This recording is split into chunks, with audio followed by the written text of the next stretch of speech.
السلام علیکم ورحمۃ اللہ، بسم اللہ والصلاۃ والسلام علی رسول اللہ۔ سوال آ گیا جی، جب ہم قربانی دیتے ہیں تو ایک سے زیادہ جانور ذبح کرتے ہیں اور اس میں سے کافی سارا گوشت تقسیم کر لیتے ہیں، کلیجی وغیرہ رکھ لیتے ہیں، تو کیا یہ جائز ہے؟ کیوں نہیں جائز؟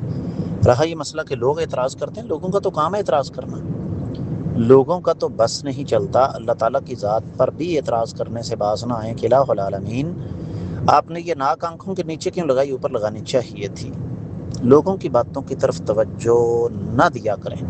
اللہ کے رسول صلی اللہ علیہ وسلم کا فرمان ہے، قربانی کا گوشت کھاؤ، ذخیرہ کرو اور تقسیم کرو۔ کیا آپ نے یہ تینوں کام کر لیے؟